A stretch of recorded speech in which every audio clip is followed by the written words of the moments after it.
vamos? Mal. A ver, ¿por qué van mal? Porque han estado viendo el material, han leído y no entienden, o porque no han visto nada. Entonces no está mal. Eso no está mal. No, entender las cosas, digamos. Pero hay lo que falta, que es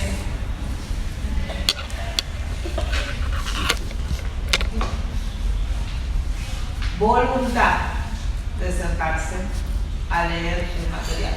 Con las orientaciones de lectura, las clases teóricas en los PP, tranquilamente estudian. O sea, pero tenemos que hacer un repaso, y el repaso es fundamentalmente aprovechable sobre la base de la lectura previa de ustedes, porque entiendo que ha pasado bastante, hemos tenido recesos en medio, seguramente han aprendido materias, han estado haciendo otras cosas, entonces no han estado concentrados en esto. Eso es entendible, pero se espera que antes de la clase hayan podido acercarse al material y revisar lo que ya hicimos, que hicimos bastante, porque vimos ya los 3 temas completos antes del receso, ¿o no? Bueno, entonces vayamos viendo, a ver, ¿qué temas van en el parcial? Feministe, Bartel y Eco. Exactamente, Marmelis, que es la teoría de la enunciación, ¿no es cierto? Entonces, esa teoría de la enunciación establece, por lo que ya vimos anteriormente, un vínculo. Es decir, no viene de la nada esta teoría. Establece un vínculo tanto fundamentalmente con la teoría saussuriana, ¿sí? Pero también hay aportes de Peirce que aparecen a través de Jacobson, ¿sí? Y eso lo han visto muy bien en teórica.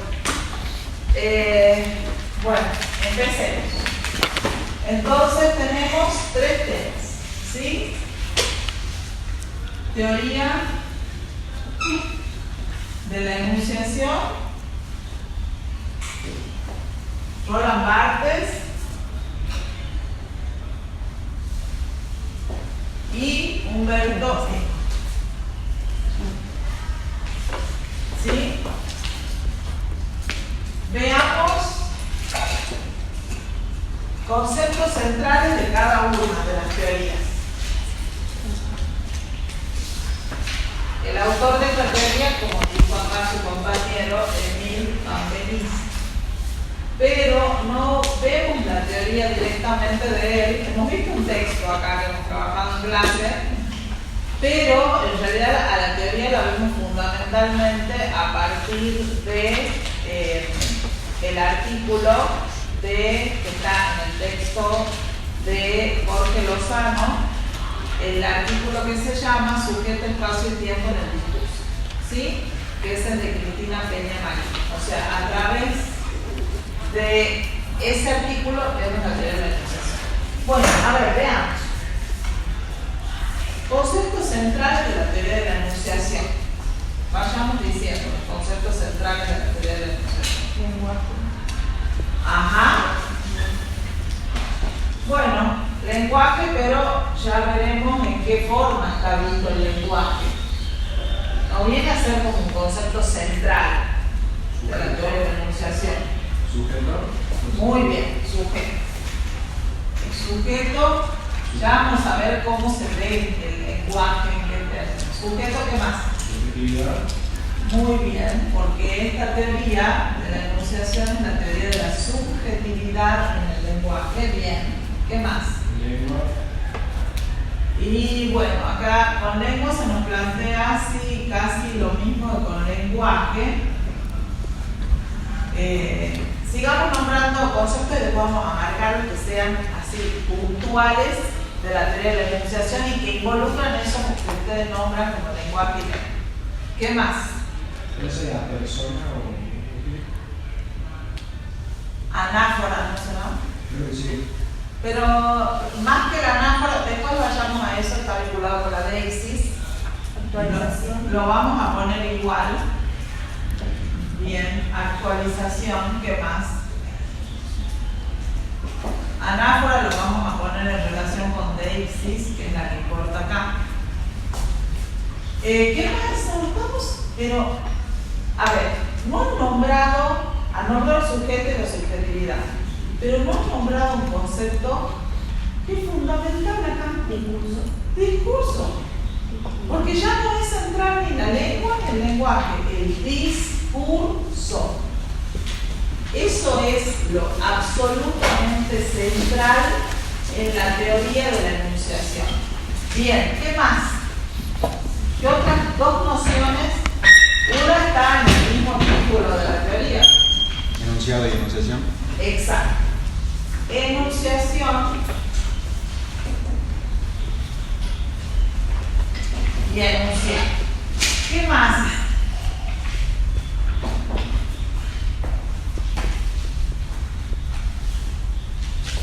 En relación con esta, se nos vienen otras.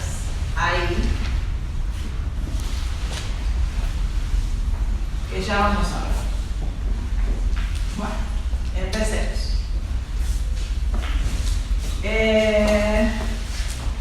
Nombremos los absolutamente centrales de la teoría.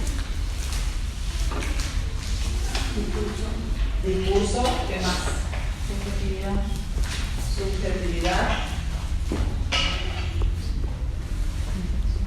Enunciación. este par y sujeto. ¿Sí? Bueno, entonces vayamos viendo. La teoría de la enunciación no viene de la nada, dijimos, viene de una revisión crítica de la teoría saussuriana, ¿sí? Porque se la encontraba como insuficiente estudiando la lengua para abordar tantos fenómenos que se producían en la práctica de esa lengua. ¿Se entiende? La práctica de esa lengua, ¿cómo se llama? En términos saussurianos.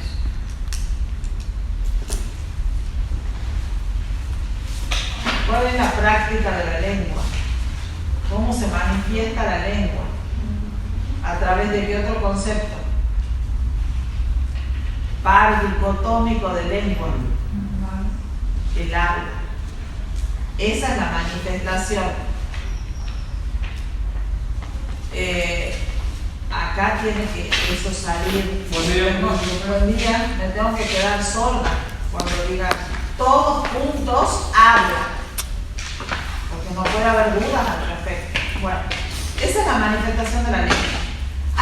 Resulta que, tal como lo proponía Saussure, no alcanzaba para dar cuenta de todo lo que pasaba en esa práctica de la lengua, que es el habla. Entonces, además de otras influencias, la que nos va a interesar acá es la que aporta Jacobson, un lingüista que ha seguido la línea saussuriana, pero que se ha visto obligado a viajar a Estados Unidos y allí toma contacto con la teoría del Peirce, ¿sí? Entonces viene con las innovaciones tanto de la teoría peirciana como de la teoría de la comunicación, de las teorías de la información y la comunicación.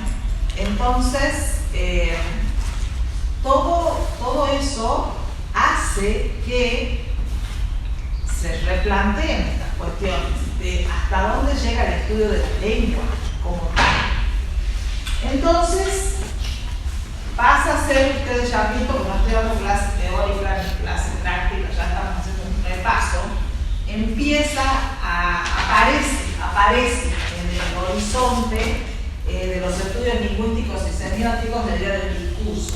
Tampoco aparece de la nada.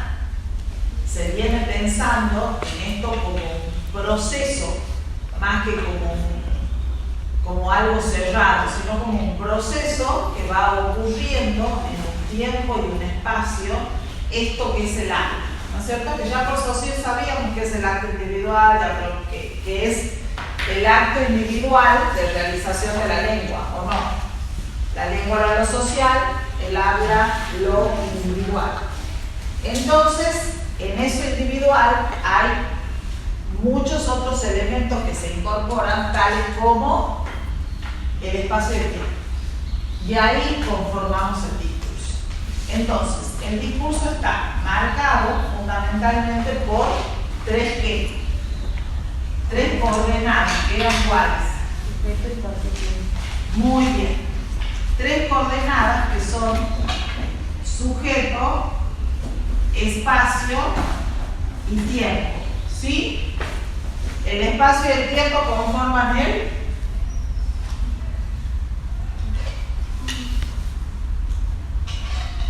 ¿qué es el espacio y el tiempo?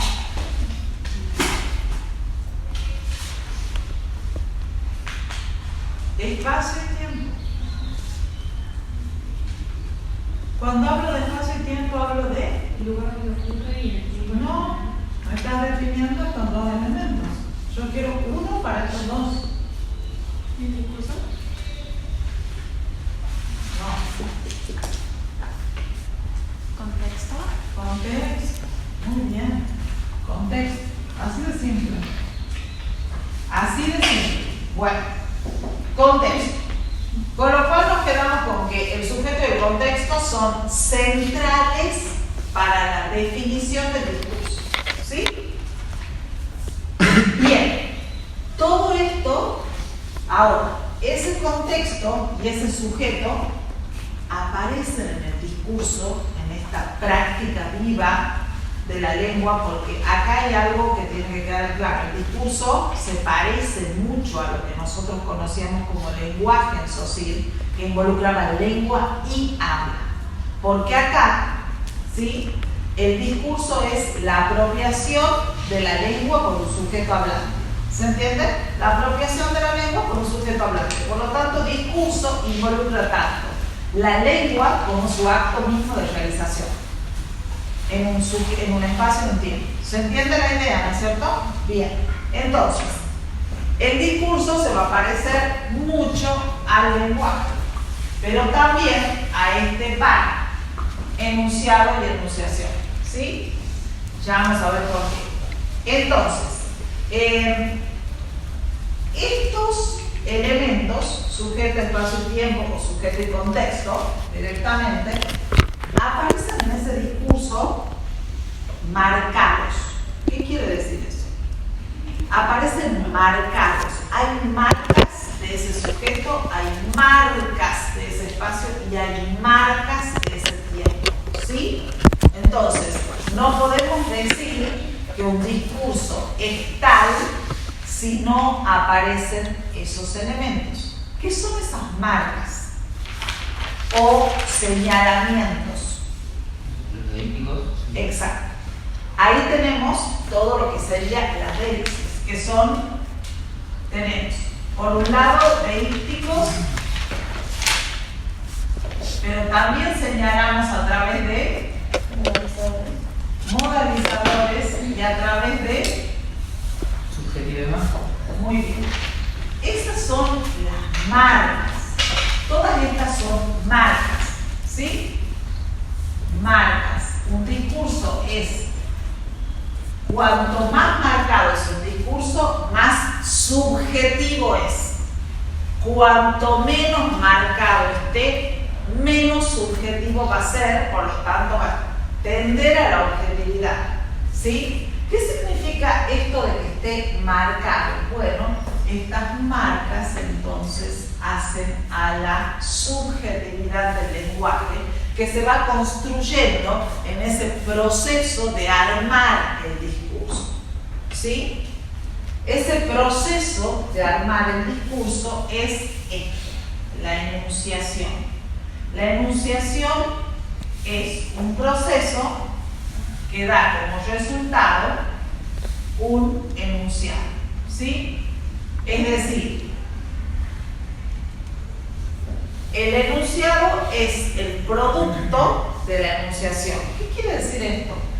Cualquier texto que analicemos y cualquier discurso que analicemos, y con discurso me refiero a producciones escritas, producciones habladas, audiovisuales, distintas formas de manifestación de los signos, ¿sí? Todos esos son los discursos. Y cuando hablamos de esos discursos son los productos. Ese elemento material sobre el cual un analista va a hacer el análisis es el enunciado. ¿Se entiende? El producto es el enunciado.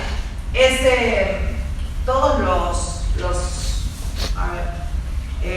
discursos que hemos traído acá a trabajar, ya sean las imágenes o los textos que teníamos, también el análisis que les mostré del discurso de Eva Perón, ¿se acuerdan? Bueno, todos esos son enunciados. Ya adquieren la forma que adquieren. Incluso el relato sobre el gol de Maradona, ¿se acuerdan? Bueno, todos esos son discursos. Pero son los productos o los resultados, es decir, los enunciados sobre los que yo voy a analizar que este proceso, el proceso de enunciación. La enunciación ha sido un proceso que se ha llevado a cabo mientras un locutor, un sujeto, se hizo cargo de la lengua, ¿sí? Se apropió de la lengua y realizó un proceso que dio como resultado ese enunciado final. Ahora, esa enunciación ya ocurrió. Es una virtualidad que nosotros podemos recuperar solamente a través del enunciado. ¿Se entiende? Todo eso que nosotros vamos a decir sobre la enunciación, sobre la subjetividad, sobre el discurso, es un proceso que ya ocurrió. ¿Cómo lo vamos a hacer? A través de las marcas que han quedado en ese discurso. Así vamos a recuperar el proceso de la enunciación. ¿Se entiende? Y vamos a poder decir, por ejemplo, bueno, el gol de Maradona se realizó en este tiempo y lugar. ¿Cómo lo vamos a saber? Por las marcas que va a haber ahí del contexto. Tal día, tal fecha, tal lugar. ¿Se entiende? Esas marcas. Pero además vamos a saber cómo es el sujeto que realiza ese relato. ¿Y cómo lo vamos a ver? Lo vamos a saber por las marcas que va dejando. Marcas como deícticos, modalizadores y subjetividades. ¿Qué eran los deícticos? ¿Se dan cuenta que solo vamos a poder reconstruir esa enunciación a partir de las marcas? ¿Eso tiene que ver con la actualización? Exacto. Pero en realidad, quien actualiza es quien se apropia de la ley. O sea, el productor del discurso es quien actualiza la ley. ¿Se entiende la idea? Quien actualiza la lengua es el productor del discurso. Nosotros vamos a ver cómo la actualizó, cómo realizó ese proceso. ¿Sí? Entonces veamos. ¿Qué eran los deícticos? ¿Qué tipo de marcas? Pronombres. Ajá. Bien, porque esta relación de esta subjetividad es en realidad una intersubjetividad. ¿Qué quiere decir eso? Que intervienen la primera y la segunda persona. ¿Se entiende? Yo o el nosotros más el tú, vos, ustedes o vosotros. ¿Se entiende la idea? Estos elementos, acá va a haber deícticos, ¿sí? Alguien nombró la anáfora y acá no hay deícticos, hay anafóricos cuando nos referimos a la tercera persona. Veamos. Los deísticos son los elementos que marcan la primera y la segunda persona, es decir, la relación intersubjetiva entre quién habla y a quién se dirige eso que dice. ¿Sí? En el caso del relato del gol de Maradona era Víctor Hugo Morales frente a todo el mundo que lo estaba escuchando. O sea, la segunda persona era esta. ¿Se entiende? La segunda persona era el mundo entero. Pero la tercera persona, aquello de lo que se hablaba, el tema de lo que se hablaba, no es sujeto. ¿Se entiende? Por eso no forma parte de la relación intersubjetiva. No es un sujeto. Es un tema. El tema de lo que se habla. Entonces, no está marcado por deísticos, está marcado por anafóricos, porque es el tema del que se habla. En este caso, el gol de Maradona, el mismo Maradona, no es un sujeto. ¿Se dan cuenta? Ni es el oyente, es una tercera persona, es el tema del que se habla. Entonces, ese está ahí. Hay anafóricos. Pero bueno, acá lo importante es que ustedes entiendan esta relación, ¿sí? Y cómo funcionan los deísticos.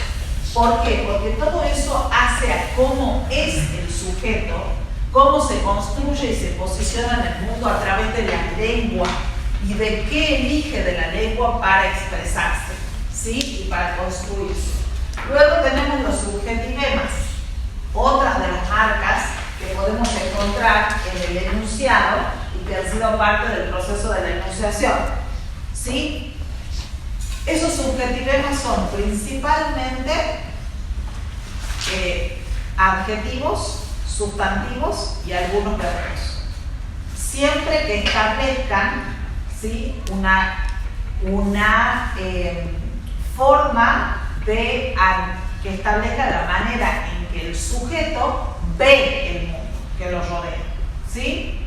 Si nosotros utilizamos simplemente, tenemos muchísimas posibilidades en nuestro sistema de la lengua para referirnos a casa. Por ejemplo, si decidimos utilizar el sustantivo casa en una frase que digamos, en un texto que armemos, estamos como utilizando un elemento que es bastante objetivo, digamos, no está diciendo mucho de nuestra subjetividad. Estamos utilizando un elemento bastante neutro de la lengua. Pero si elegimos casucha, caserón, caserío, casita, bueno, ahí sí estamos mostrando la actitud que tenemos frente a lo que enunciamos. No quiere decir que con casa no estemos mostrando la actitud. Si estamos mostrando la actitud, estamos mostrando una lejanía respecto a lo que estamos marcando, ¿se entiende? Pero cuanto más cerca estamos de eso que estamos nombrando, cerca afectivamente, o el compromiso que tenemos con eso que estamos diciendo, vamos a elegir otros elementos de la lengua que muestren eso, ¿se entiende? Caserío está mostrando, bueno, lo que yo pienso sobre ese conjunto de casas. Casucha también está mostrando mi actitud.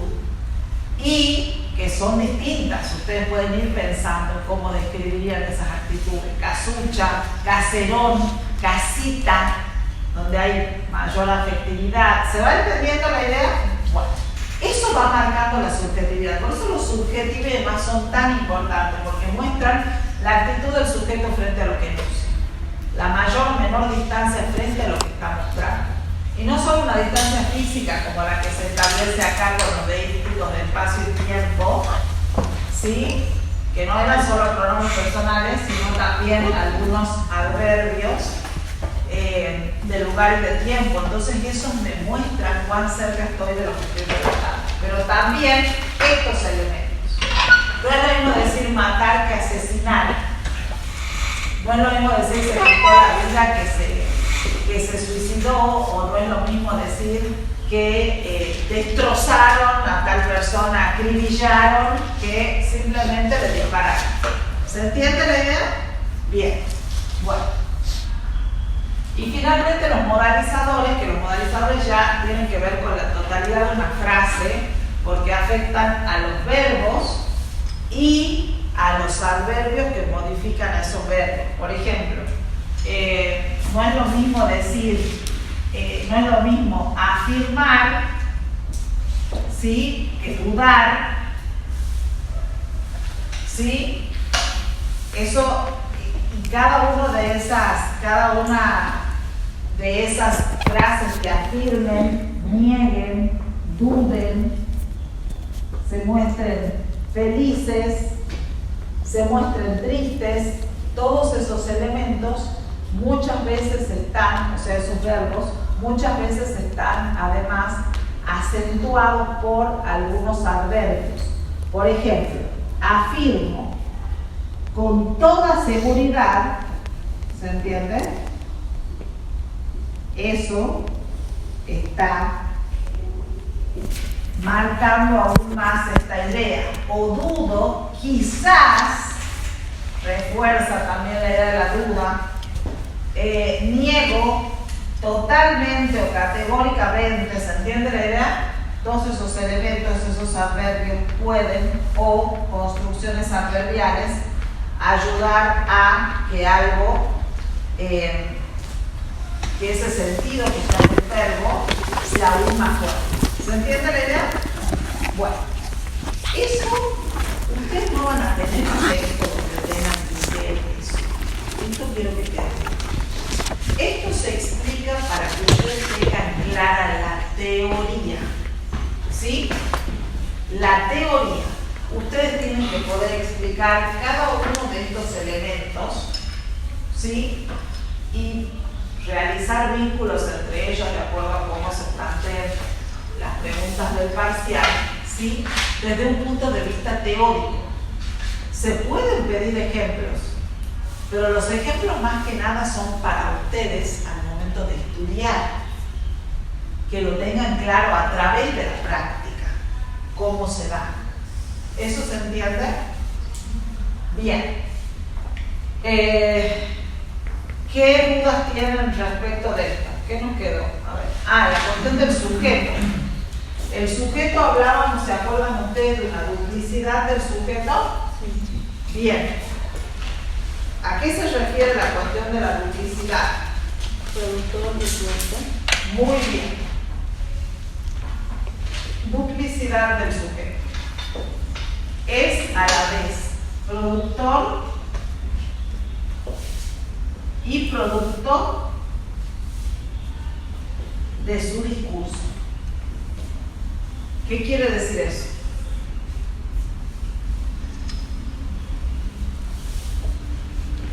¿Qué quiere decir que es productor y producto de su discurso?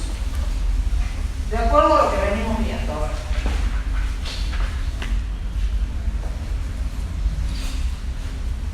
Pensemos a ver en el relato del gol de Maradona, por ejemplo.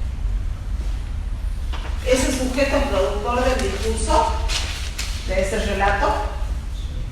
¿Por qué?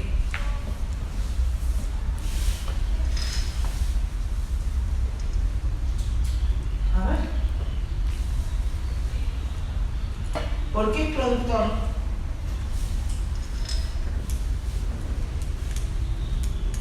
¿Qué hace para ser productor? ¿Cómo hace para producir un discurso?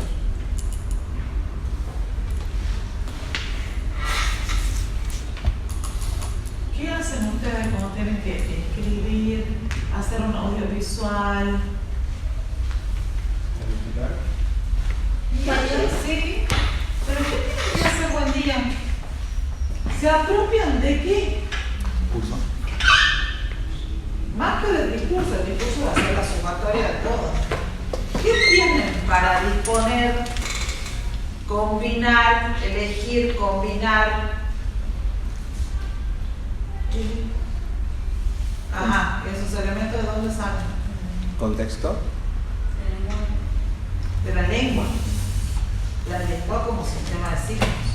Entonces, a ver, produce un discurso porque se apropia de la lengua, se apropia de la lengua, eso ya lo hemos visto, se apropia de la lengua, ¿sí? Eso le va a permitir organizar, planificar, combinar, como quiera el discurso. Pero primero tiene que apropiarse de la lengua. Apropiarse significa que la va a usar como lo disponga de acuerdo a esto. ¿Sí? Tiene que dar cuenta de su subjetividad en ese uso. Ese es el productor, el que se hace cargo de la lengua, se apropia de ella y produce un discurso. Bien, ese discurso está marcado, cuanto más marcado el tema subjetivo va a ser, por deísmo como modalizadores y subjetividades. Y acá, ¿en qué consiste esta idea del producto? ¿Por qué es a la vez producto de su discurso? En este sentido, ustedes me van a contestar, ¿no? Como producto es sujeto de su discurso, pero como producto, ¿por qué es producto de su discurso? Se elabora a sí mismo. Ajá, muy bien, es objeto de su discurso, se elabora a sí mismo. ¿Por qué? ¿Por qué se elabora a sí mismo? ¿Por qué se elabora a sí mismo? Hay donde se dice que el que habla introduce en su habla, ¿puede ser por eso? Sí, pero lo expliquemos así. Sí, es más que nada por cómo se apropia usando el elemento de la lengua. Claro, pero eso también está en la cuestión de la producción. ¿Por qué producto? Porque al usar esos elementos, cuando un analista va a analizar el discurso, puede reconstruir a este sujeto, ¿sí?, a partir de esos elementos que ha ido dejando, ¿sí? Y esos elementos hacen que ese sujeto sea un producto porque lo podemos definir a través de las marcas que ha ido dejando. ¿Se entiende la idea o no? Sujeto es porque se apropia y objeto o producto es porque a la vez que ha construido el mundo, porque ese sujeto que se apropia de la lengua construye el mundo. ¿Qué quiere decir que construye el mundo? Que nos muestra una forma o una visión particular de acuerdo a su subjetividad de ver ese mundo a través de estos elementos. ¿Sí? En la reconstrucción que hagamos de la enunciación, vamos a ver cómo es ese sujeto y se va a transformar en objeto de su discurso gracias a esas marcas que lo dejan. Porque él no dice yo soy así, en algunos casos sí lo explicita, pero en otros casos las marcas que van dejando permiten que los analistas podamos reconstruir ese discurso. ¿Se entiende o no? ¿O no? Bueno, ¿qué más de acá? ¿Qué no se entiende de la teoría de la enunciación o que ustedes hayan visto y que no les haya quedado claro? ¿Se entiende por qué ya lengua no es un concepto central, ni lenguaje tampoco? Porque en realidad la lengua ya forma parte del discurso porque el sujeto se apropia de la lengua para producir su discurso. Y el lenguaje es muy cercano a el discurso. El lenguaje en términos osurianos es muy cercano al discurso. ¿Qué más de acá?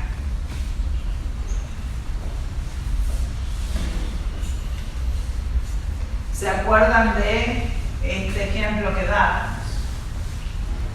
Hoy no fío, mañana sí. ¿Se acuerdan o no?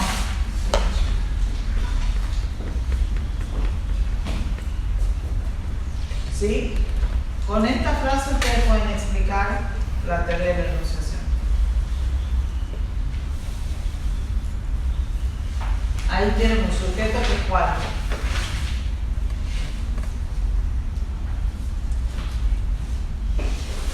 ¿Dónde aparece el sujeto ahí?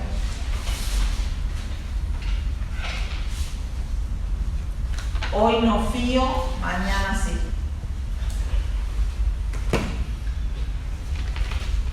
¿Quién no fía?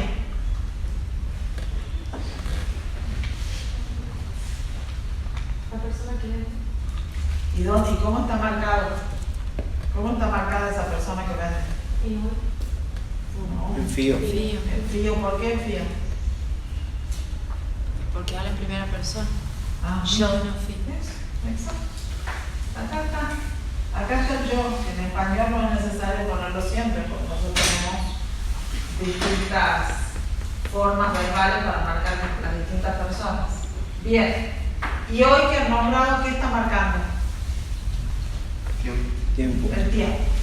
Parte del contexto. Bien. ¿Qué más está marcando el tiempo? Mañana. Ajá.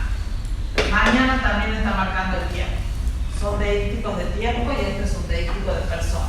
Ahora, todo eso ustedes lo pueden percibir, pero el análisis es lo que va a permitir reconstruir esa enunciación. Ahora, ¿por qué esto? Porque esto es una frase que podemos remitirla a la teoría de la enunciación y pensarla desde ahí. Esta es una frase que siempre va a significar lo mismo. Esta frase va a tener el mismo sentido siempre. Y se va a ir actualizando con los días. Ajá, exactamente, se va a ir actualizando en la medida en que quien la lea día a día haga una reconstrucción distinta de esto, porque ese hoy no va a ser el mismo siempre, por lo tanto el mañana tampoco. Y quien fía, todo va a depender de dónde esté el cartel puesto. ¿Se entiende la idea? Y de quien atienda ese día. ¿Sí o no? ¿Se va entendiendo? Bueno, por supuesto que hay textos más complejos donde justamente tenemos un montón más de herramientas para ver. En el caso de el relato de Morales, ¿qué más vieron ahí que les llamó la atención? Había enunciado como barrilete cósmico, ¿se acuerdan? ¿O no? Diegol, que esos son elementos que los podemos remitir a qué clase de marcadores. Por ejemplo, Diegol, barrilete cósmico, ¿a quiénes se refiere? ¿A quién se refiere? Eso es Maradona. Bien, entonces, está Maradona, está el gol, y ahora veamos. Y a Maradona, ¿no? A la vez. ¿Qué son en estos términos? Subjetivo. Sí, exactamente. ¿Sí? Y miren cómo acá podemos reconstruir a un sujeto, no a Maradona, ¿no? Sino a quien lo dice, porque es su manera de ver eso que está describiendo, de ver el mundo. Cuando nosotros hablamos de ver el mundo y de describir el mundo, pueden ser personas, pueden ser lugares, de todo lo que nos rodea. Entonces, acá, miren ustedes lo que nosotros podemos decir de ese sujeto por la manera que define el mundo que observa. ¿Sí? Esto es pura subjetividad. ¿Se entiende la idea? Bueno. ¿Alguna otra duda de la teoría de la enunciación? Vayan a fijar muy bien los conceptos, porque sí hay algo que es importante en la materia y ya lo hemos hablado.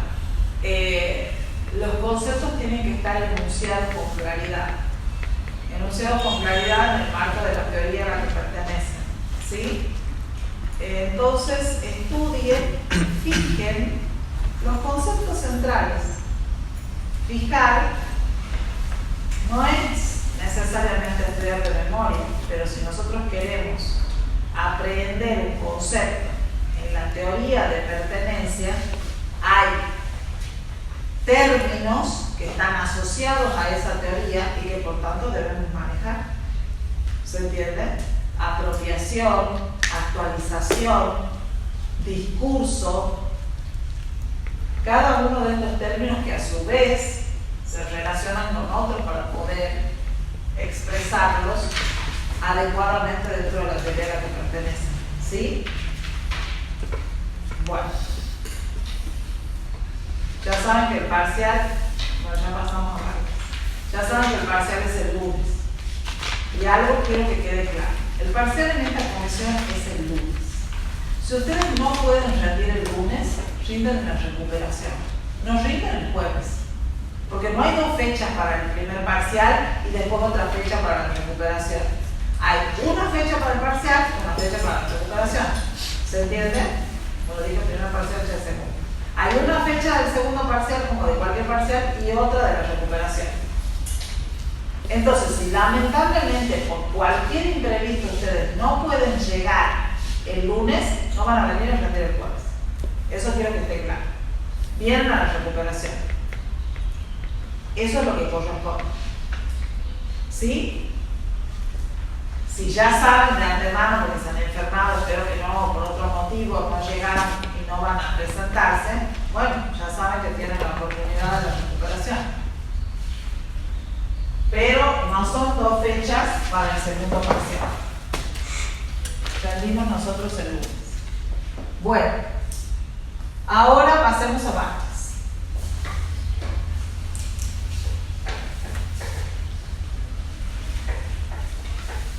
Veamos partes. ¿Qué nos interesa de programa partes? ¿Puedo borrar esto, no es cierto? ¿Qué nos interesa de partes?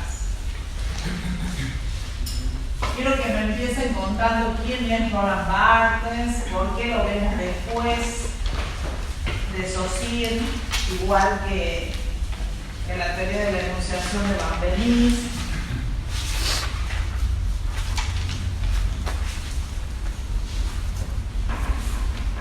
A ver.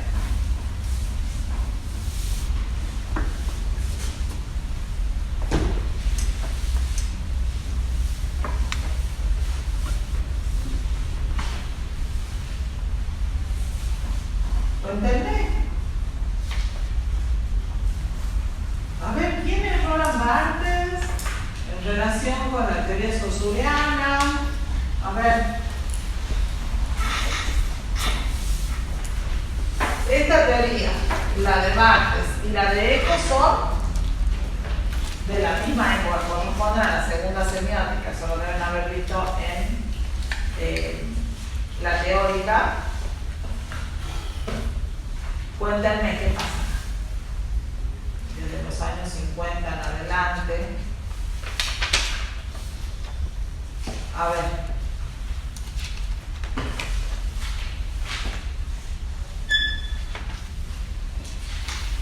¿Cómo empezarían a hablar de Roland Barthes?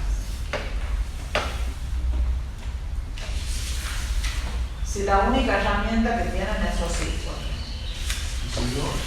¿Cómo? ¿Signo? Signo, sí, bien, es uno de los elementos, pero algo más general. Ese es uno de los elementos, muy bien, que ya vamos a ver. Yo les digo, algo más general. ¿Qué pretende Barthes? Sí. Él reformula el curso de lingüística general. Ajá. E intenta describir lo que sería el signo semiológico, que es lo opuesto al signo lingüístico. Intenta... Más que no es opuesto, sino que se diferencia. Sí, que son los signos que no son lingüísticos. Él intenta definir eso. Bien, no solamente lingüísticos, exactamente. ¿Cómo es tu nombre? Iván.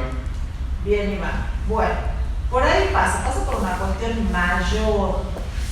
Recordemos cuál era el proyecto saussuriano.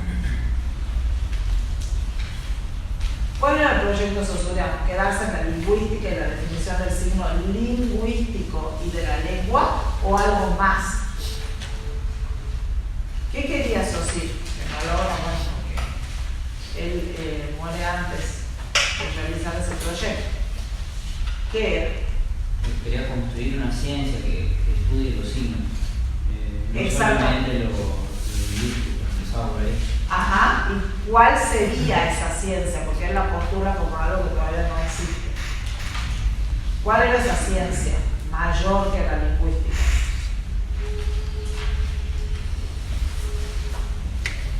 ¿Dónde estamos parados? Es que esto no puede no contestar a esta altura del año. ¿Cómo se llama la materia? ¿Cómo se llama la materia? ¿Es la única manera que podemos nombrarla? Semiología. Ajá. Esa es la ciencia mayor que quiere construir Saussure. Exacto. Pero para eso dice necesita las bases de la lingüística. ¿Sí?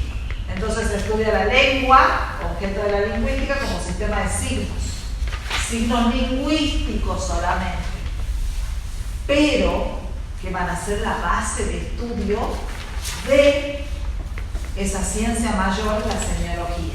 Ciencia mayor que abarcará, que estudiará la vida del signo en el seno de la vida social, ¿no es cierto?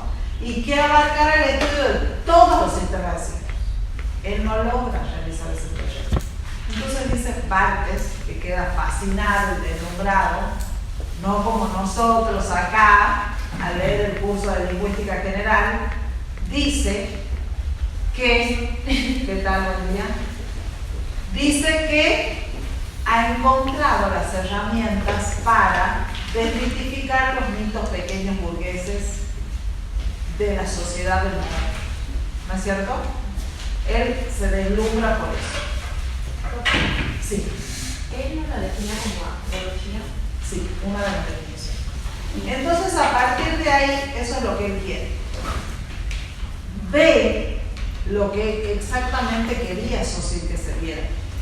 Una herramienta para continuar, ¿sí?, ese trabajo de análisis del resto de los sistemas. ¿Se entiende la idea o no? Bueno. Entonces, ya estamos acá con Barthes. Entonces, él va a postular ahí una primera definición de semiología.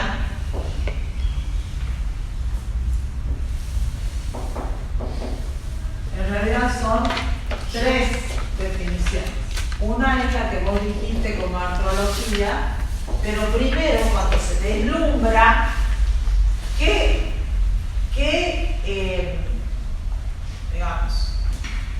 definición de semiología propone?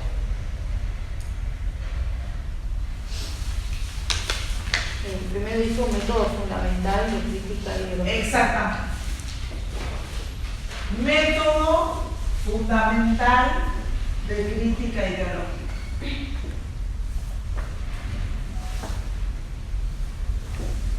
Muy bien. ¿Qué más?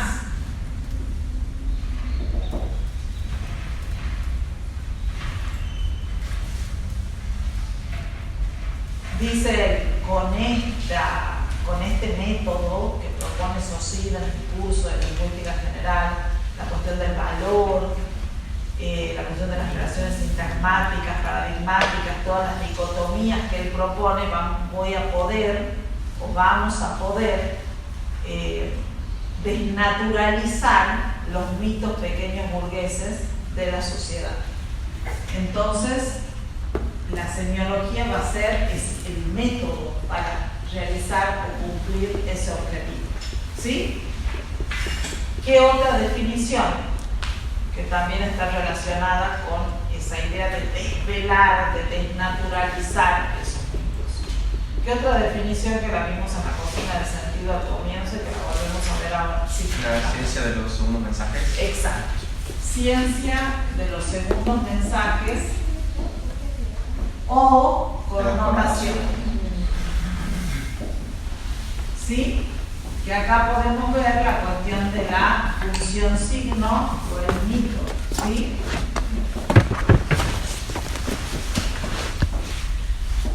Y luego,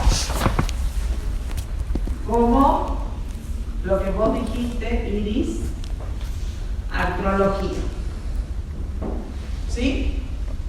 Artrología, que significa ciencia de las divisiones, porque esto tiene que ver con el valor y la significación. Bueno, en ese proyecto que Barthes quiere llevar adelante, ¿qué va a hacer? Va a trabajar con los elementos de semiología. ahí lo que vos decías, ¿cómo es tu nombre? ¿Mío? Ignacio. Ignacio, ¿cierto, Ignacio? Ya me acordé. Ignacio. Bueno, ahí entra en juego cada uno de los elementos dicotómicos. ¿Se acuerdan de los pares dicotómicos o no? Ignacio mencionó el signo, y el par dicotómico de signo es significado, significante. Bien. Es una de las cosas que va a reformular. ¿Qué más va a reformular? Otro par dicotómico central. Lengua y habla. Muy bien. Relaciones sintagmáticas y paradigmáticas. También. Y también va a trabajar con la cuestión del valor y la significación como si fueran una dicotomía. ¿Por qué digo como si fueran una dicotomía? Porque en realidad,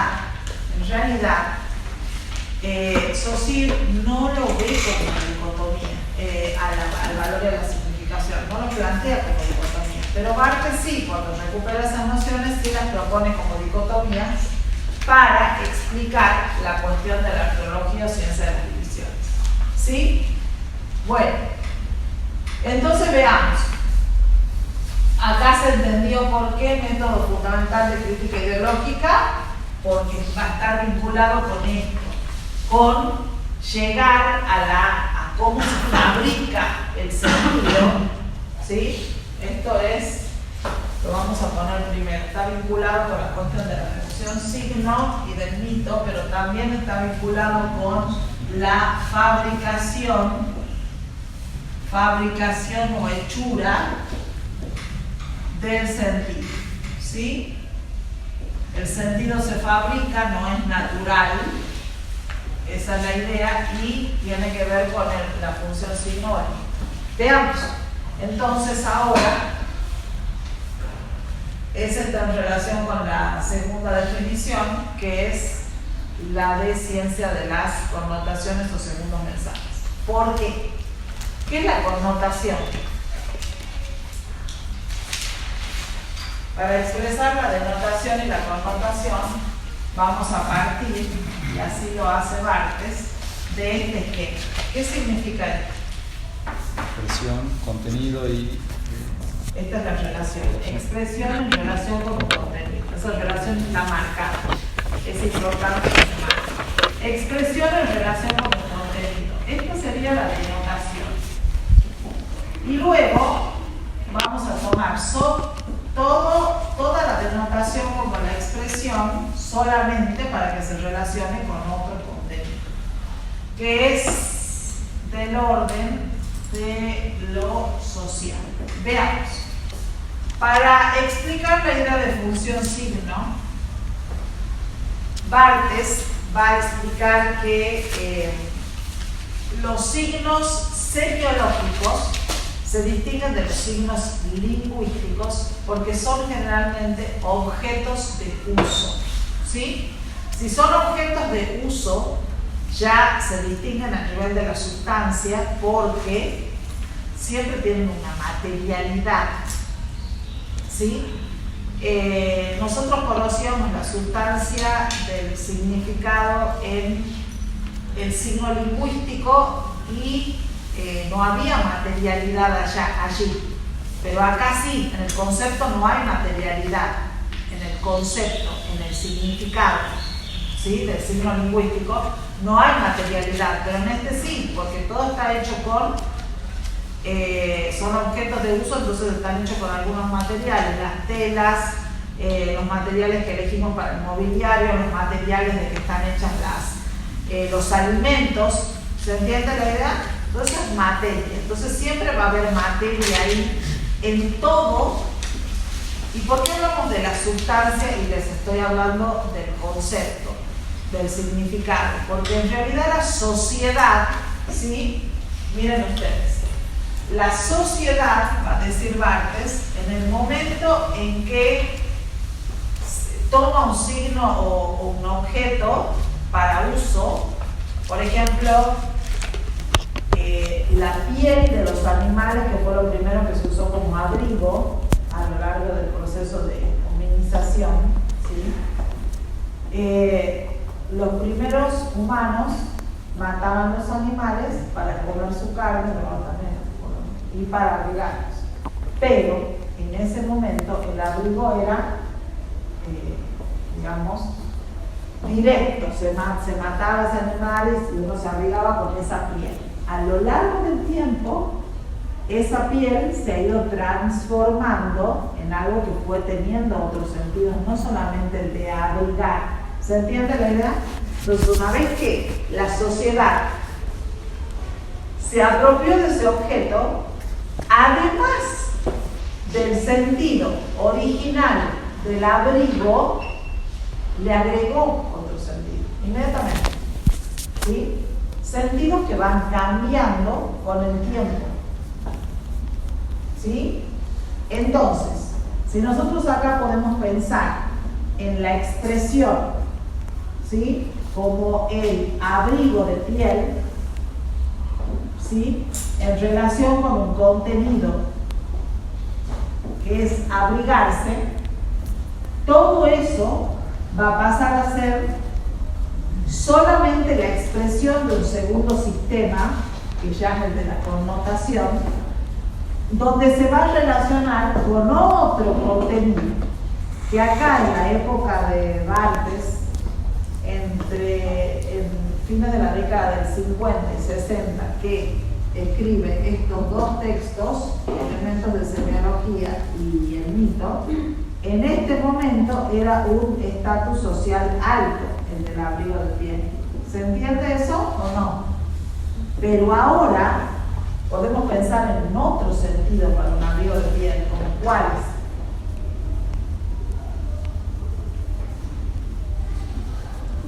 A ver, ustedes ven a alguien vestido con un abrigo de piel. ¿Qué piensan? Cuéntenme. ¿Qué piensan? Ajá, ¿solo eso? ¿Solo eso ahora? Ahora.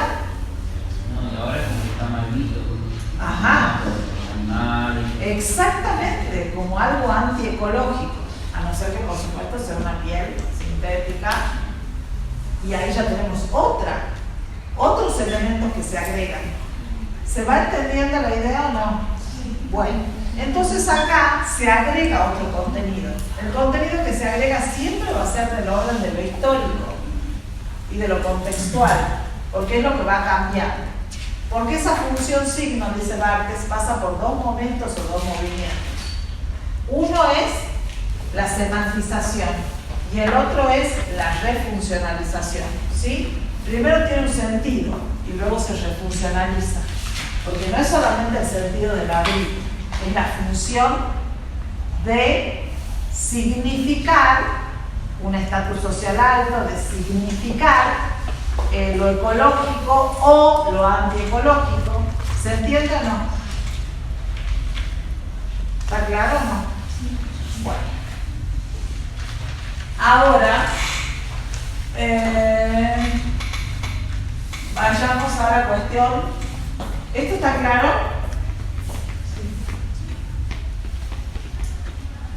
Bien. Vayamos a la cuestión del mito, ¿o no? Antes de pasar a la antropología, que estamos todavía en la connotación. Bien. En el mito va a pasar esquemáticamente algo parecido a lo que ocurre con la función signo, porque va a haber también dos sistemas superpuestos. Así como la denotación y la connotación estaban superpuestas, acá también va a haber dos sistemas superpuestos. Acá vamos a tener un primer sistema donde va a haber primero que, a ver, significado será o significado. No, significado. Porque Barthes, no sé si han visto que estaba primero la expresión, ¿o no? Bueno, porque Barthes toma los aportes del psicoanálisis. Y acá ya intervino la cuestión de Lacan y poner en primer lugar a lo que se percibe, ¿sí? Y no al significado, en el caso de Saussure. Y lo primero que percibimos es el significante, que es la puerta de entrada al significado de Cervantes. Entonces él modifica la visión saussuriana, el esquema saussuriano, donde primero aparece el significado y primero va a aparecer el significante. ¿Se entiende o no? Bueno, pero es Barthes quien lo hace. Si hablamos de Saussure, es así. Bueno, significante, significado, ¿sí? Y acá, miren ustedes, vamos a tener el signo, ¿no es cierto? O que él acá le llama sentido, ¿sí? Este es el primer elemento, este es el segundo y este es el tercero, ¿sí? Ahora, hasta acá tenemos lo que ya conocemos, que nosotros lo conocíamos, ¿se acuerdan? A esto como significación. La significación es las relaciones del significado y el significante. Pero acá Barthes ve esto como tercer término, porque miren ustedes, se abre un paréntesis. Si ustedes han leído elementos de semiología, en el elemento de semiología, donde explica la cuestión del signo y la significación, él dice que él ya está influido por Peirce, ya conoce la teoría persiana, ya se conoce en Europa. Entonces, Barthes va a decir que la significación en Saussure es lo mismo que la semiosis en Peirce. ¿Saben ustedes? Muy distinto a lo que pensaba Saussure. Porque él ve que este significante y este significado se relacionan como si fuera un proceso, dando como resultado la significación. La ve como un proceso, ¿sí? Lo mismo que nosotros veíamos en el signo triádico de Peirce. ¿Se acuerdan o no? Por eso la asemeja a semiosis. Pero acá, a este signo, que es el tercer término, lo va a llamar sentido. Sentido. Bueno, todo este sentido, ¿sí?, va a ser, como en el esquema anterior, solamente la forma que es el significante mítico,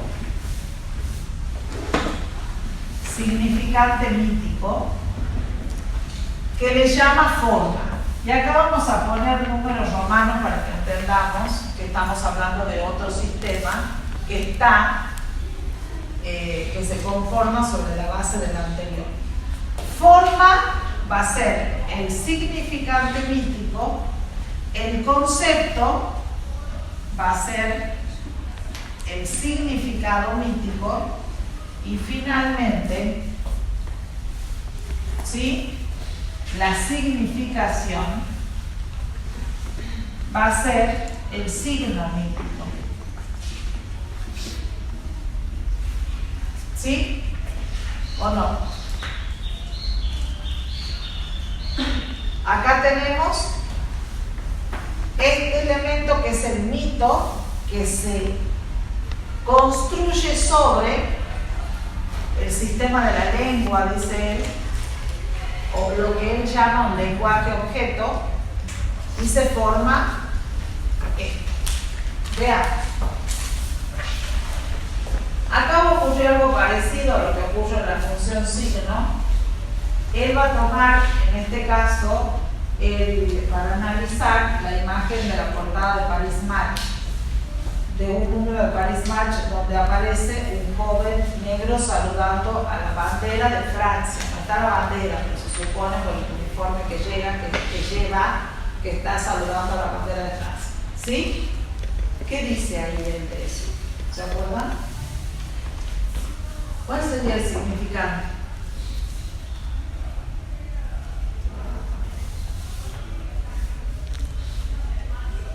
¿Cuál sería el significado?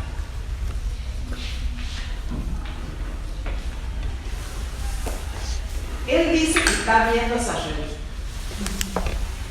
¿Sí? En una imagen, el significante, ¿cuál va a ser? Lo que vemos. Lo que vemos.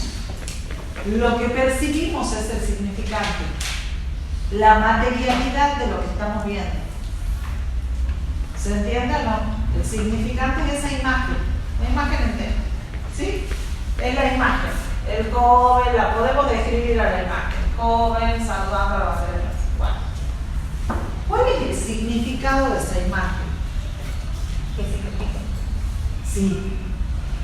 Dice Barthes que mientras leía, él dice, pero qué bárbaro. Este joven, siendo un joven que evidentemente viene de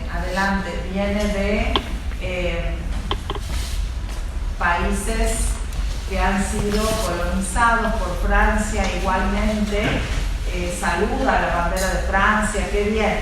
¿Se entiende la idea? Eso dice él. ¿Sí? Ahora,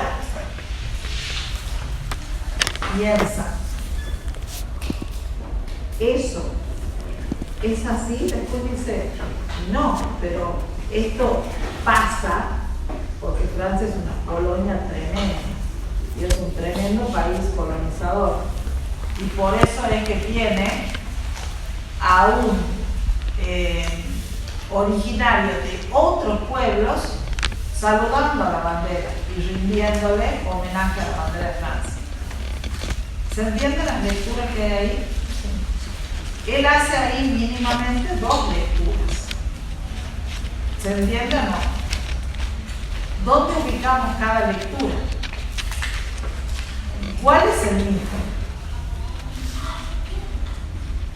Es decir, el mito es lo que nosotros tenemos que romper con este análisis. El mito sería que el joven se siente francés. Ajá, bien, pero eso ¿dónde? Muy bien, ¿dónde lo ubicamos? En el significado. Más que en el significado ya lo podemos ubicar, sí, lo podemos ubicar en el significado, ¿no es cierto?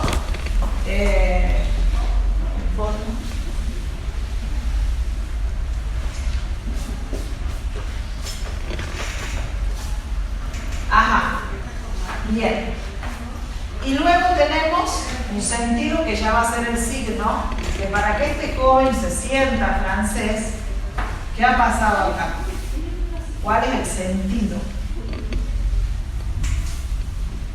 ¿Qué les parece?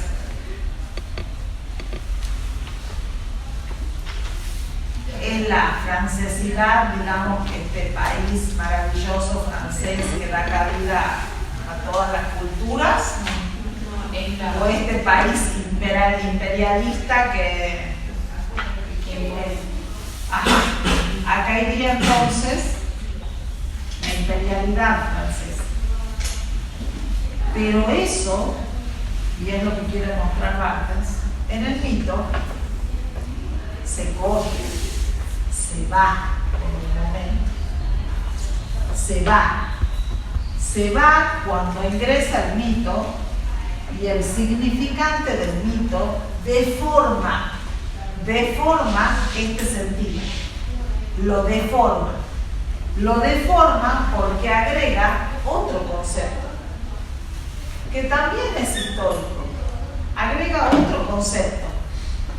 Entonces esto se corre por un momento, queda de lado, porque el mito se impone, la forma del mito, que es vacía, porque ha vaciado este sentido, lo ha vaciado al correrlo, ¿sí? Entonces, esto que es macizo, el sentido es macizo, es esto, Francia es un imperio, ¿sí? Francia es un imperio, pero esto se vacía y queda la forma hueca, que es habitada, llenada por otro concepto. ¿Qué es cuál? El que va a estar acá, el que va a conformar la significación de lo que vamos a poner acá. ¿Cuál es ese concepto?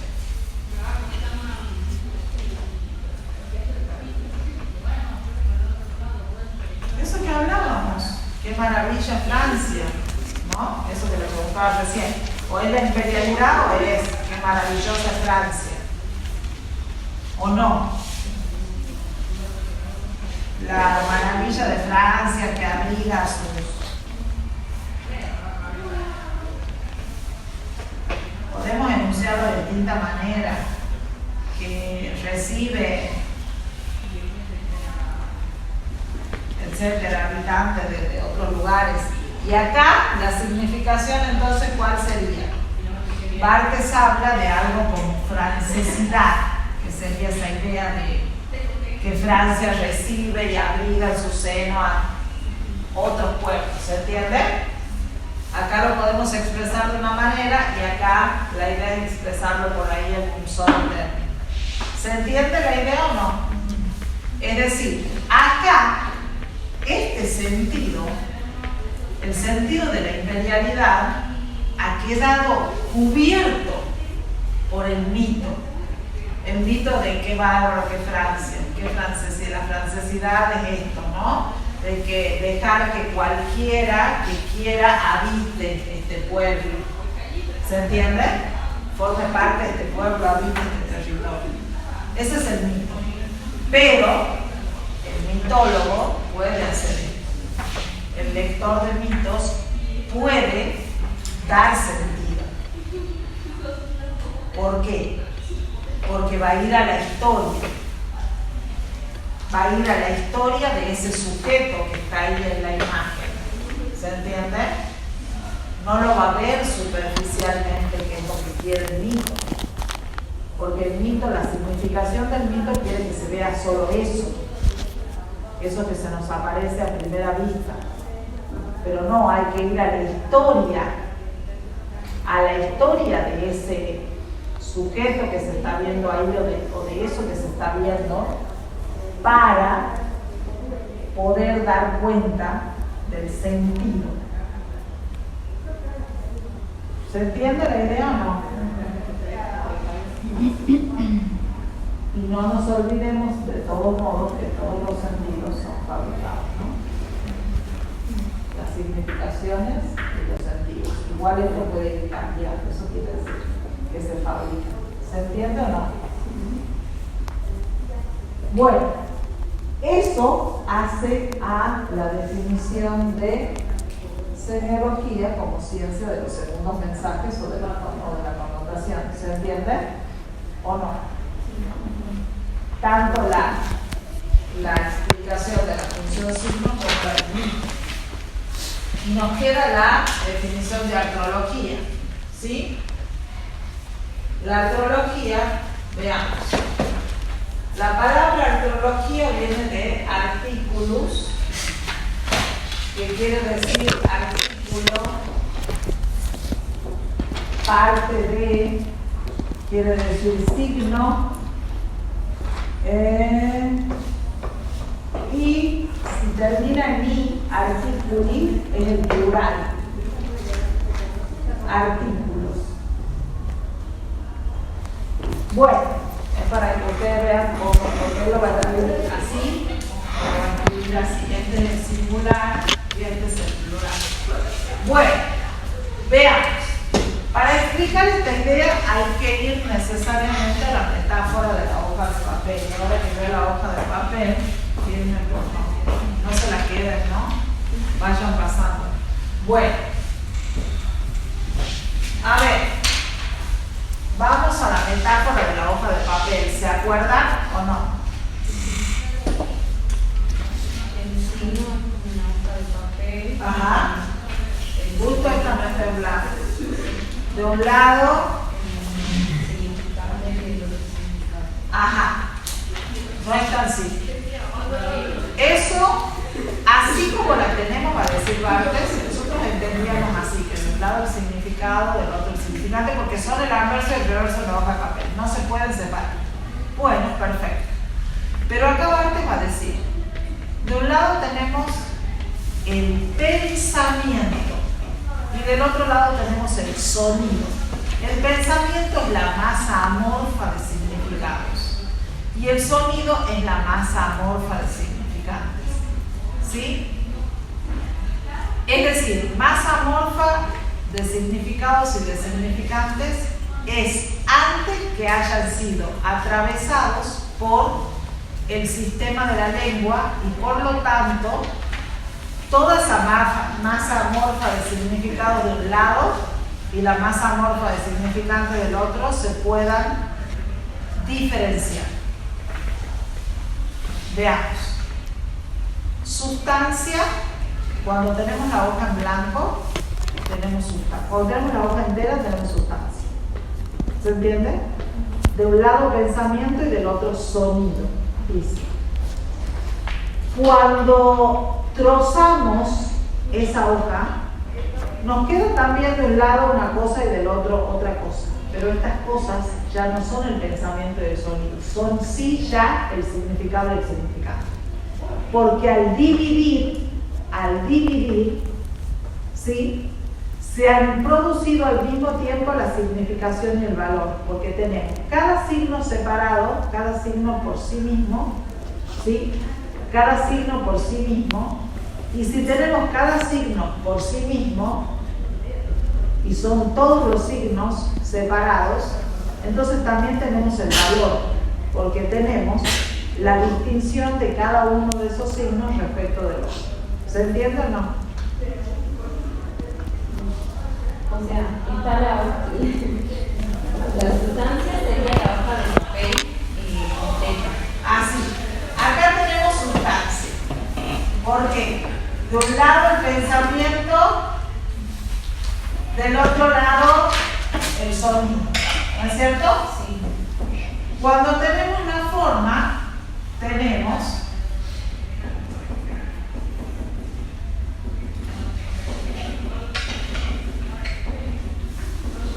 Ahí ya hay significado y significante. exacto. Así. Tengo todos los trocitos de hojas y al tener los trocitos tengo cada signo, cada artículo, cada segmento. ¿Se entiende? Sí. Cada segmento. Y por lo tanto, cada segmento con su significado y con su significante. ¿Por qué? ¿Por qué es así? Porque acá, ustedes recuerden la afirmación de Saussure, la lengua es pura forma, no sustancia. Lo cual quiere decir que acá intervino la lengua como sistema de signos y ha dado sentido a todo esto. Entonces va a decir, así surge el sentido, cuando la lengua interviene como sistema de signos.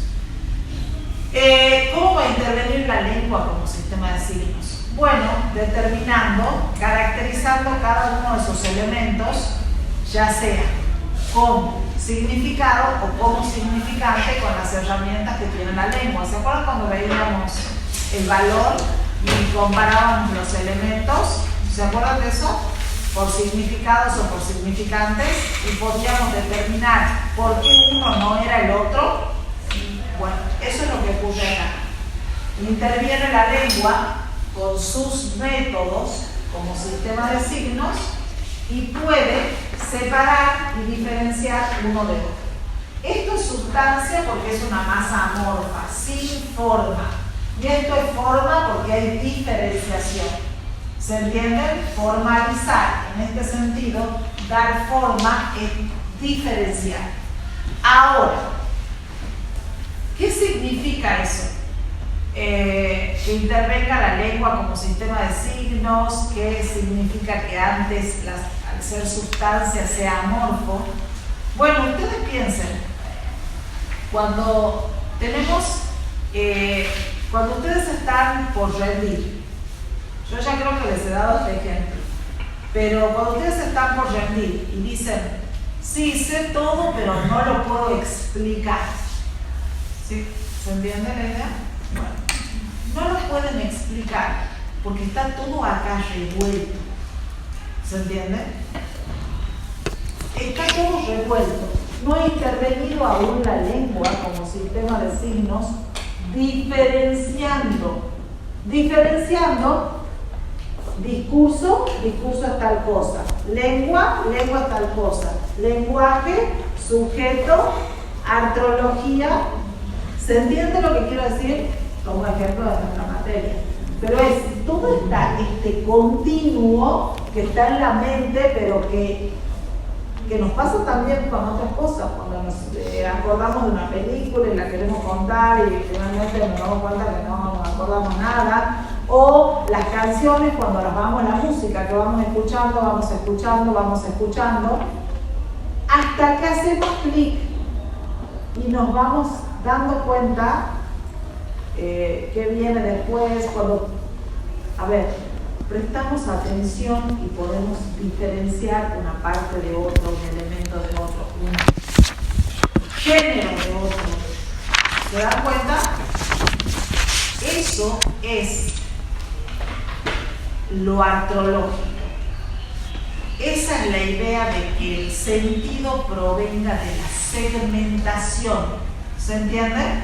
Dice Barthes, el sentido proviene de la segmentación, que es esto que hicimos, segmentar, de la segmentación de dos masas amorfas que son el pensamiento y el sonido.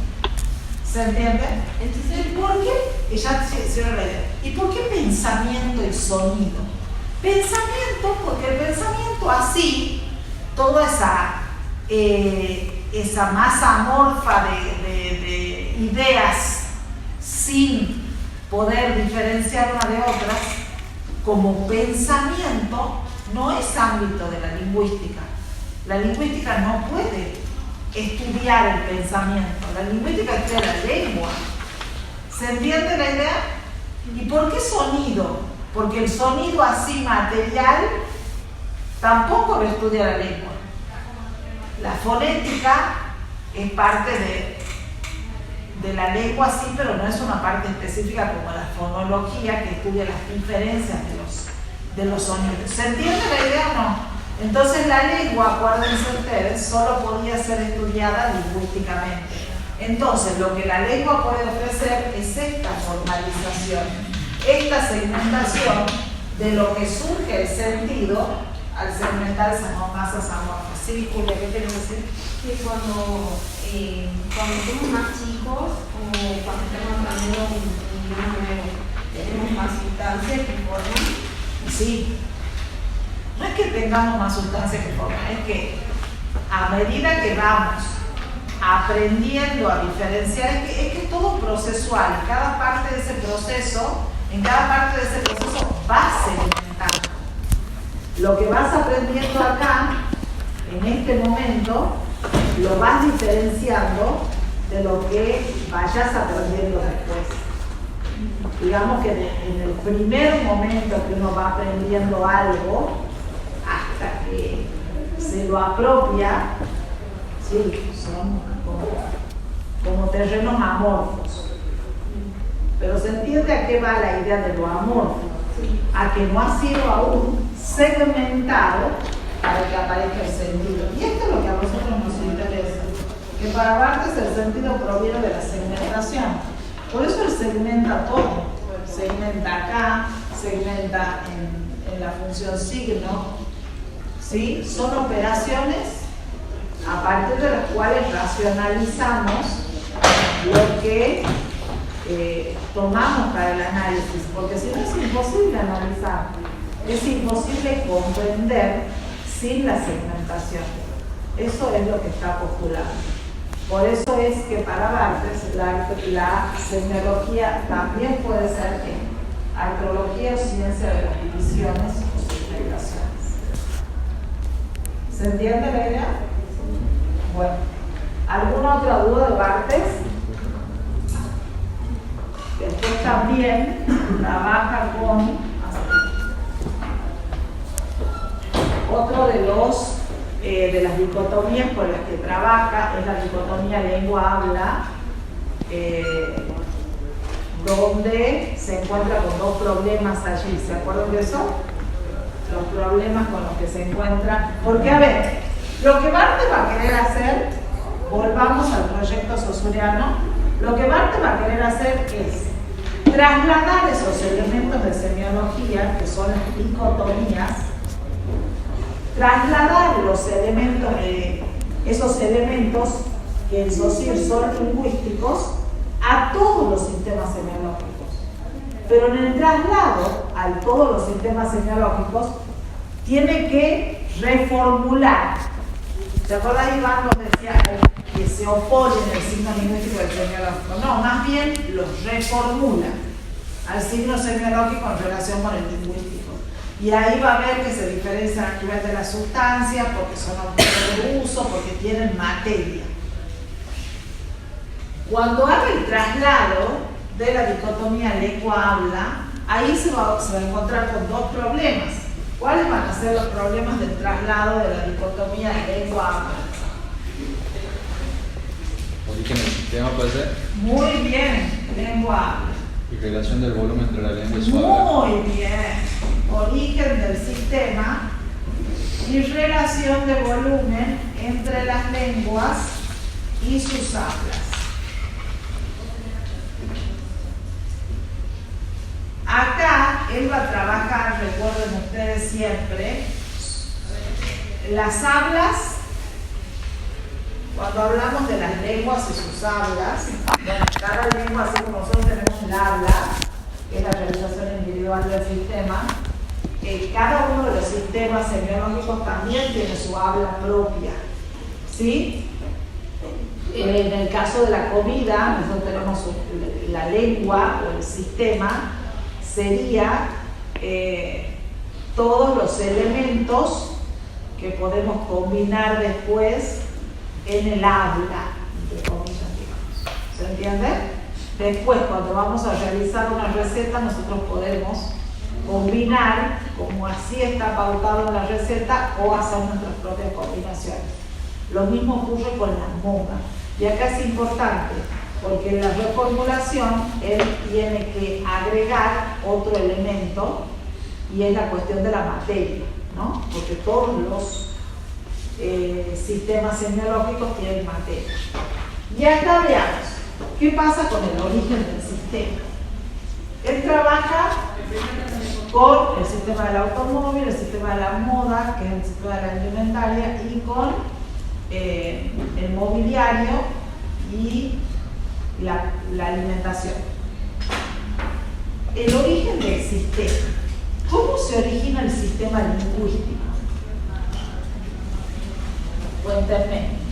¿Cómo se originó el sistema lingüístico?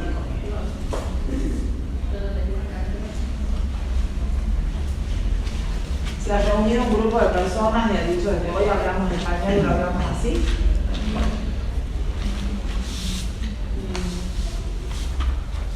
¿Cómo se ha ido originando el sistema?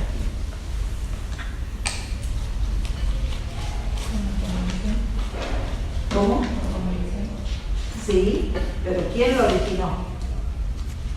Podemos decir tal originó, tal grupo originó.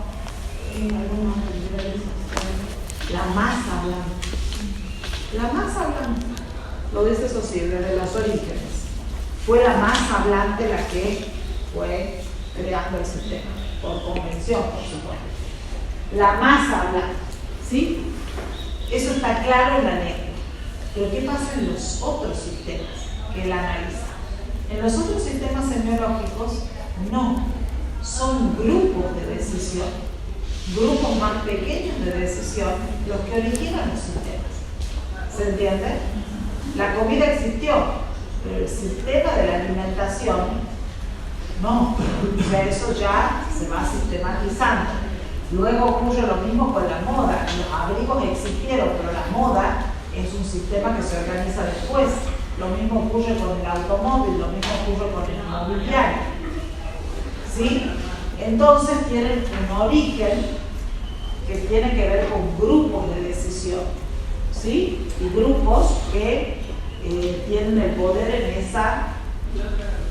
esas sociedades. Ahí está la diferencia en el origen del sistema. Y la relación de volumen entre las lenguas y sus hablas. ¿Qué pasa en nuestra lengua, en el español? ¿Cómo es la relación de volumen entre la lengua y el habla? Escasa la relación entre ambos, ¿ya? En nuestra lengua, ¿te parece que es escasa? Nosotros tenemos muchísimo, infinidad de signos lingüísticos acá. no infinidad, si podemos decir de acá hasta acá, pero son muchísimos. Sin embargo, las combinaciones que podemos realizar con esos signos son prácticamente infinitas. ¿Se entiende? En ese sentido es al revés, Luciano. No es casi infinito, digamos. Exacto.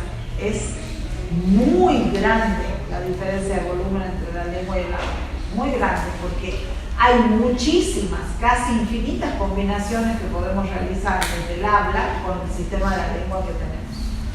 ¿Se entiende la idea? No pasa lo mismo en la moda. No pasa lo mismo en el automóvil. No pasa en la comida por ahí, pero ni siquiera está. Dice Barthes como lo que puede ocurrir con el habla de la lengua natural. ¿Sí? Incluso en el sistema del automóvil, dice él, prácticamente el sistema del automóvil es prácticamente un sistema sin habla. ¿Sí? Porque en realidad todo lo que se produce es exactamente igual. La única manifestación individual que podemos encontrar es en el cuñado, por ejemplo, o en algunas otras modificaciones que se hagan. ¿Se entiende? O sea, en el resto de los sistemas de signos es casi inexistente la relación de volumen entre las lenguas y sus hablas. ¿Se entiende esa idea? Bien. Y luego, cuando pasamos a las relaciones sintagmáticas y paradigmáticas, en el caso de las relaciones paradigmáticas son el modelo, relaciones paradigmáticas y relaciones sintagmáticas. El paradigma es el modelo, digamos, es decir, donde nosotros tenemos la sumatoria de elementos. Y acá, en las relaciones sintagmáticas, vamos a tener las combinaciones posibles. ¿Sí? Pero acá, por ejemplo, tenemos, en cuanto a la moda, por ejemplo, tenemos la lista de ropa, ¿sí? La lista de calzado, la lista de accesorios para cubrir la cabeza, la lista de accesorios para el cuerpo.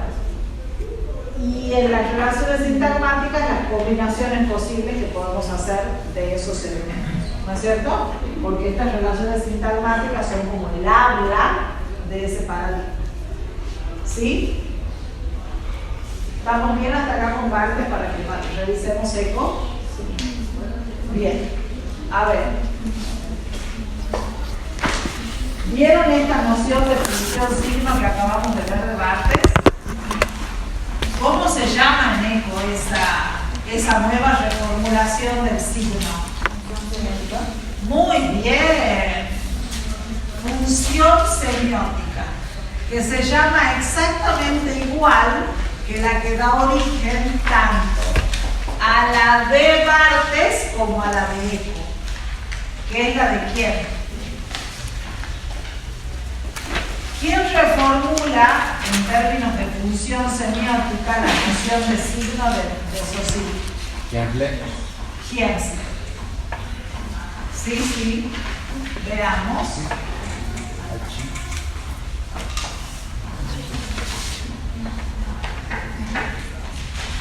Veamos. O sea, esto ya tendríamos que haber visto para Barthes también. Ya Kienzle es el que introduce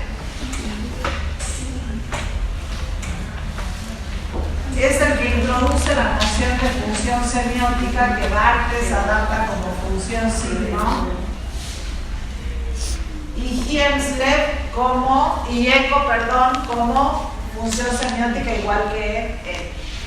La función semiótica implica la modificación de el reemplazo, en primer lugar, el reemplazo de significante por expresión, significado por contenido, y esta relación, ¿se acuerdan que teníamos significado-significante?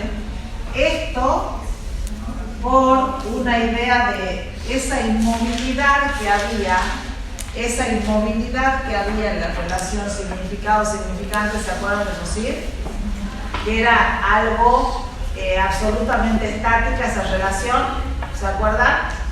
Esa relación estática va a ser una relación dinámica, por eso está marcada la relación entre estos elementos, ¿no es cierto? ¿Qué quiere mostrar Kienzler acá? También lo que ya también toma Barthes, que es esta cuestión de colocar primero el significante en términos de expresión antes que el contenido.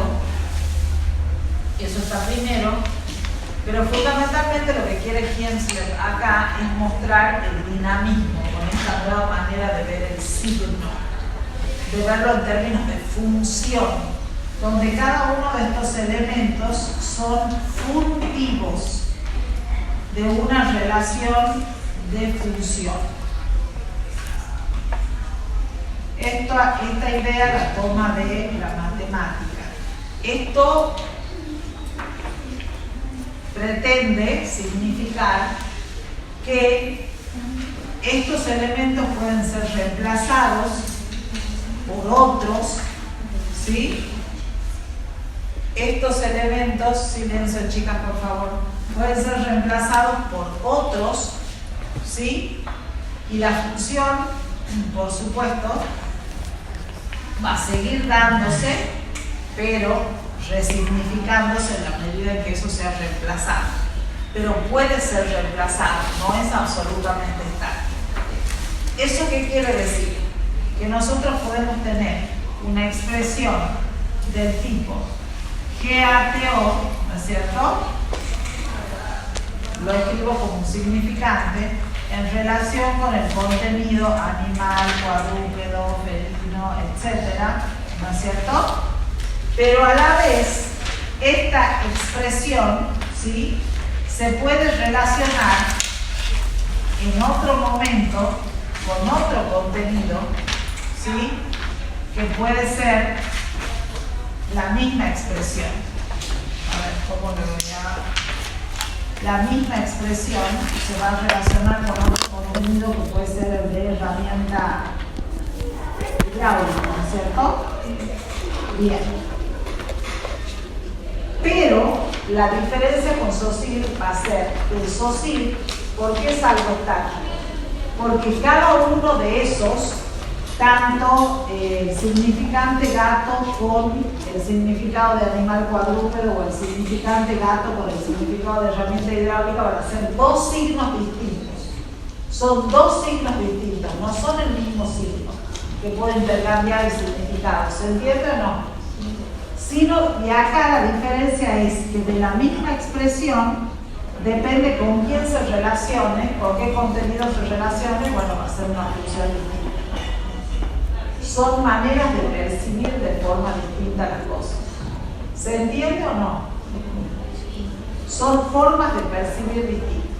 Eso va a ser muy importante en esta cuestión del dinamismo. Veamos. ¿Qué nos interesa de eso? Sí. ¿Qué es el funtivo de la relación? De la relación de función. De nada. Bueno, ¿qué es una función semiótica para él? ¿De dónde parte? ¿Qué quiere?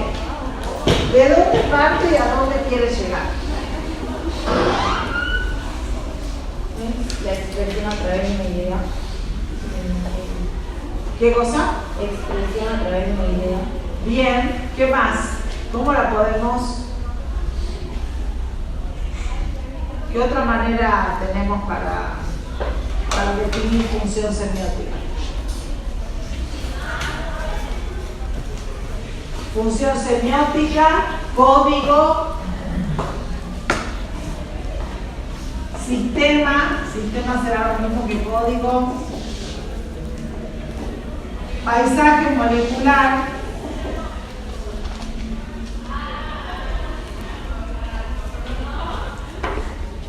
conceptos centrales, teoría de los códigos,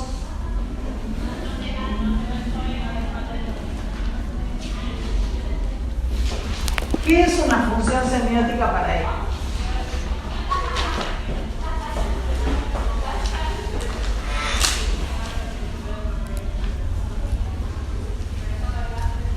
A ver, ¿qué tiene que tener una función semiótica para él? Dos cuestiones principales. ¿Se acuerdan o no? ¿Qué tenía que tener una función semiótica para esto?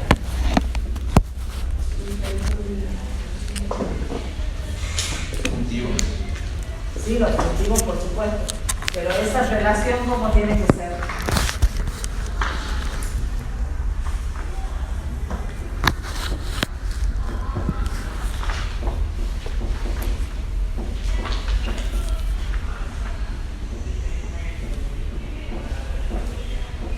La función semiótica no tiene que ser física ni tiene que ser fija. ¿Qué quiere decir esto? Y con esto va la crítica a Peirce. Esto estamos viendo muy rápido, pero y esto la crítica social. Bien. La función semiótica de Seco es una entidad semiótica que no es ni fija ni física. ¿Por qué? No es fija porque, esto ya lo hemos explicado, ¿no es cierto? Porque cada elemento se va a relacionar con el otro cumpliendo dos, podríamos decir, como dos leyes. Una es que sea prevista, que esta relación esté prevista por el código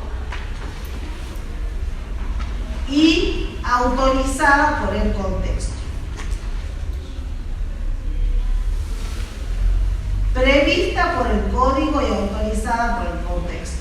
La función semiótica debe estar prevista por el código y autorizada por el contexto. ¿Qué quiere decir eso? Que en ese código o conjunto de sistemas de donde van a surgir esas funciones, ¿sí? Ahí en ese código, que es como el sistema saussuriano, nosotros no tenemos los signos como los teníamos en Saussure, el signo entero, ¿sí? Significado, significante. No, tenemos o expresiones o contenidos, ¿sí? Que en realidad ni siquiera se llaman expresiones o contenidos, son elementos del plano de la expresión y elementos del plano del contenido. Eso tenemos acá. Cuando una función se realiza porque está prevista por el código, es decir, la autoriza el código, la prevé el código, o la autoriza el contexto. ¿Qué quiere decir eso? Estamos en la ruta, por ejemplo. Se pincha una ruta y le decimos a nuestro acompañante: alcanzame el gato. ¿Cuál función va a ser la prevista por el código ahí y la autorizada por el contexto? ¿Cuál de estas dos? Exacto. ¿Se entiende la idea? O sea, esto anda por ahí y esto anda por ahí, ¿sí? Fluyendo por acá. Se encuentran cuando el contexto lo autoriza. Está prevista por el código esa unión. Está prevista por el código esa unión. Pero no están unidos los dos elementos de forma fija, sino que anda uno por un lado, otro por otro. Si se tienen que unir, lo hacen. ¿Cuándo se tienen que unir? Cuando el contexto lo autoriza. ¿Se entiende ahora la idea? Eso quiere decir que la función semiótica no es una entidad semiótica fija, ¿sí? ¿Qué quiere decir que no es una entidad semiótica física? Que no es solamente una expresión o un contenido. Tienen que ser ambos elementos en unión para que se produzca la función. ¿Y esto por qué viene dado? Porque para Peirce, algunos elementos, dice Eco, como los estímulos, como por ejemplo ese golpe en la rodilla que nos pueden dar cuando vamos al médico, ¿vieron? Y que solamente por estímulos respondemos. Eso también puede entrar para Peirce en el terreno de los signos, y según Eco no, porque eso está como en el umbral inferior. ¿Por qué? Porque es solamente la parte física del signo. ¿Se entiende? La parte que podríamos decir expresiva, carece de contenido. Entonces, algo que carezca de contenido no puede ser una función semiótica, porque le falta justamente esa otra parte. Entonces, los requisitos para que sea una función semiótica es que no sea ni fija ni sea física, solamente. ¿Se entiende la idea? Ahora, esto nos lleva a una consecuencia fundamental que tiene que ver con la idea de por qué ha entrado en crisis el signo en los años 60, que es la crítica que él hace. ¿Por qué ya no podemos hablar de la noción ingenua de signo, dice él? Justamente por esta explicación que da. ¿Y por qué dice? Porque ahora todo se resuelve en un reticulado de expresiones y contenidos, que es lo que él llama paisaje molecular. ¿Por qué? Vayamos un poco acá. Esto lo han visto, lo hemos visto acá en clase, pero digo, ustedes lo recuerdan, porque los veo así como que es la primera vez que estamos viendo esto. Veamos, observemos. Saquemos mejor esto de acá porque parece que lo seguimos aún. A ver, en el práctico ustedes tenían para trabajar con algunos elementos que podían ir convirtiendo en funciones semióticas, ¿sí? ¿Se acuerdan del poema Hora de la Ceniza? Que trabajamos con la idea de ceniza, ¿sí? Si nosotros trabajamos con la idea de ceniza, tenemos acá esa expresión que se une al contenido que es el polvo que queda después de la combustión, ¿no es cierto? Pero también ceniza, y acá se dan cuenta de la movilidad porque no estamos armando dos signos distintos. De esa misma expresión va a surgir otro contenido que era con el que hablábamos de la pérdida, ¿se acuerdan o no?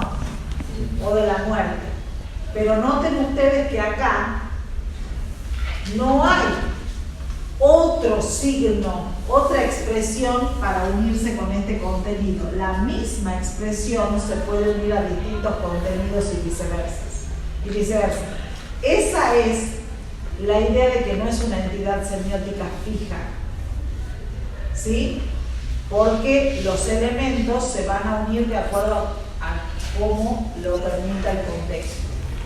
Todos están previstos por el código. Bueno, sigamos. Ahora, podemos seguir armando diferentes, una cadena con esto, o al contenido pérdida podemos conectarlo con otra expresión. Exacto, que puede ser la expresión de la muerte, y a la muerte la podemos, con esa expresión, y a la expresión muerte a la vez la podemos conectar con otros contenidos y, digamos, incluso podemos conectarlo a pérdida con expresiones como la imagen, donde estamos perdiendo, donde se está perdiendo algo. ¿Se entiende la idea? En términos de expresiones y contenidos. Ustedes tenían además algunos elementos para que trabajaran. Tenían, por ejemplo, banco. Creo que les he dado eso en el práctico, ¿no? ¿No es cierto? Tenían banco, pendiente, como para que los trabajaran así armando paisajes moleculares. Siempre que sean términos bastante polisémicos, a nosotros nos pueden, polisémicos, que tienen varios significados, varios sentidos, a nosotros nos permiten estos paisajes moleculares. Ahora, esto de lo que habla Eco es la base para lo que él quiere lograr, que es una teoría semiótica general. Para él, una teoría semiótica general está formada por una teoría semiótica general está formada por una teoría de los códigos y una teoría de la producción de signos. Nosotros vemos esto, la teoría de los códigos es esta, porque la función semiótica es la base de la teoría de los códigos. Un código está formado por elementos del plano de la expresión y elementos del plano del contenido, que se van a reunir cuando él lo autoriza el contexto. Ese es un código. ¿Qué otra manera tenemos de explicar qué es un código? Eso ya lo tenían en la orientación de lecturas un montón. ¿Cómo más podemos definir un código? Que está reunido, dice, por entidades como. ¿Se acuerdan de eso o no? Entidades presentes, que son las expresiones, y ausentes, que son los contenidos, porque las expresiones son las que traen los contenidos. ¿Se entiende? O sea, el contenido es percibido a partir de la expresión. Por eso unas son presentes y otras son ausentes. Bueno, pregúntenme algo de Eco, porque si ustedes no me preguntan, no podemos. ¿Se entiende o no? Este es el único repaso que van a tener, así que si necesitan consulta, ya tendríamos que hacerlo. Yo ahora doy consulta de 11 a 1 en la cátedra, y si no me escriben por mail o hacemos una consulta virtual. ¿Sí? Ustedes díganme. Ya saben que yo me manejo por mail, me pueden escribir también a través del campus. Sí.